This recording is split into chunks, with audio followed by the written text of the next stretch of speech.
Привет, дорогие подписчики и зрители моего канала, с вами Гироскоп Шоу. Меня зовут Равиль, позвольте представить вам нового ведущего. Сегодня выпуск проведет он, а я пошел.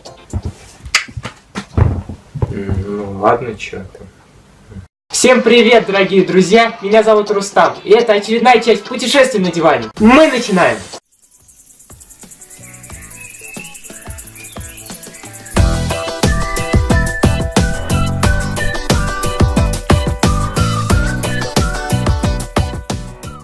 Сегодня мы поговорим о 6 весьма интересных городах. Наш список открывает древнейший город, основанный задолго до появления Египта, и это Иерихон. Иерихон – город палестинской национальной администрации, расположенный на территории западного берега реки Иордан, является столицей провинции Иерихон. Это один из древнейших непрерывно населенных городов мира. Многократно упоминается в Библии, где именуется также как город Пан. Это самый древний из раскопанных городов в мире. Он насчитывает около 10 тысяч лет почти непрерывного заселения. На планете есть только один ныне существующий город, который может соперничать с долголетием Иерихона. И это Дамаск. Кроме того, это самый низкий город в мире, который находится более чем на 350 метров ниже уровня моря в оазисе, который считается самым большим на всем Ближнем Востоке и расположен в нескольких километрах севернее Мертвого моря. Пожалуй, главная достопримечательность Иерихона – это курган древнего города Тель-Ериха. Арабы называют его Тель-эс-Султан, а источник, находящийся рядом с ним, Эн-Султан, тот самый, в котором пророк Елисей опреснил воду.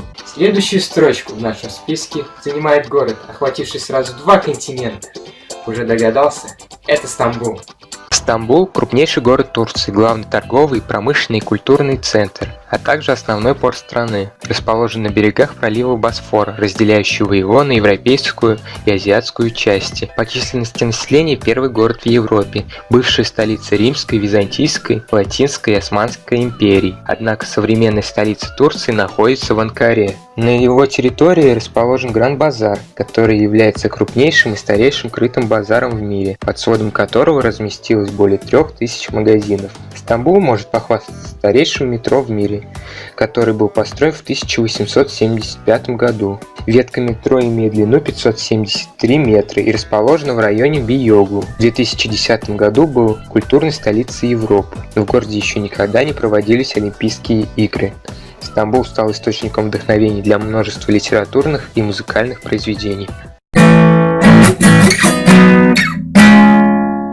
Далее расположился крупнейший экономический центр Северной Америки – канадский город Торонто. Это крупнейший город и важный экономический центр Канады. Это также один из ведущих мегаполисов мира и самый процветающий город страны. Торонто славится насыщенной деловой, культурной и спортивной жизнью, ежегодно привлекающий десятки тысяч гостей со всего мира. Торонто – двуязычный город, 43% населения которого рассматривается как национальное меньшинство. Китайцы, южноазиаты, афроамериканцы и многие другие добавляют колорит. Торонто является самым важным финансовым центром в Канаде. Башня CN 550 метров в высоту. Самое высокое свободно стоящее сооружение в мире, вплоть до 2007 года. Она расположена в центре Торонто. Вы можете воспользоваться лифтом, пол которого сделан из стекла, чтобы подняться на смотровую площадку, расположенную на высоте 340 метров, с которой открывается восхитительный вид на город. Следующий город,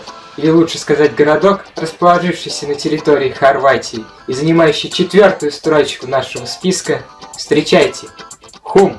Самый маленький город в мире находится в Хорватии. Называется он Хум. В нем проживает всего 17 человек. Хум расположен на вершине холма на высоте 349 метров. Он именуется городом, потому что имеет всю соответствующую инфраструктуру: почту, музей, центральную площадь, кладбище, магазины сувениров и вина и аж целых 2 храма. Максимальное число жителей, которое здесь проживало когда-либо, 300 человек. В городе всего 2 улицы и 20 зданий. Бытует поверье, что рождение Хума было шуткой местных великанов. Они возвели крепость Хум из нескольких камней, оставшихся после сооружения городов в долине реки Мирны. Составляя этот список, мы не могли обойти стороной крупнейший город Китая, а также всего мира – Чунцин. Чунцин известен как горный город. Он расположен между реками и горами, а главные районы находятся на стыке рек Дзянлинцзян и Янцзы. Центральная часть городского района имеет холмистый рельеф.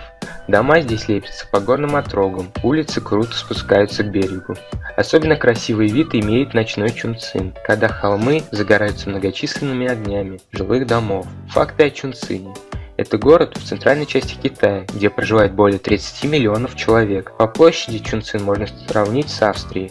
Чтобы добраться из одного конца города в другой, нужно преодолеть расстояние в 470 километров. В городе развито промышленное производство, машиностроительная, химическая и металлургическая сферы. Работают 5 заводов по выпуску автомобилей и более 400 предприятий производят автозапчасти. Ежегодно с местных конвейеров сводится около 2000 машин и 3 миллиона мотоциклов. На последнем месте в нашем списке, но далеко не на последнем в мире, расположилась столица Японии, самый развитый и технологичный город. Прошу любить и жаловать Токио. Токио поражает своими невиданными бешеными темпами и энергией. На первый взгляд, токийский городской пейзаж выглядит весьма удручающе. Маленькие, похожие на обувные коробки домики, нагромождение офисных зданий, над которыми проносятся битком набитые пассажирские экспрессы. И все же эта картина отражает то, что мы называем японским экономическим чудом. А чудо это почти всегда успех. А теперь немного фактов. В честь города был назван астероид Токио, открытый в этом городе в 1900 году. Это небесное тело неправильной формы диаметром приблизительно 81 километр. Токийский метрополитен является крупнейшим в мире по пассажиропотоку. Им пользуется более 3 миллиардов человек в год. Интересен тот факт, что здесь даже существует специальная должность толкателя, в обязанности которой входит заталкивание пассажиров в переполненные вагоны. В Токио живет настолько много людей, что температура в городе всегда выше средней на 10 градусов.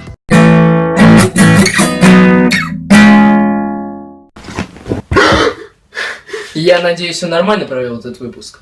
Вот и подошел к концу очередной выпуск «Путешествие на диване». Спасибо за просмотр. Ставьте пальцы вверх, подписывайтесь на канал, а также оставляйте свое мнение в комментариях. С вами был Равиль и Рустам. До новых встреч. Пока-пока.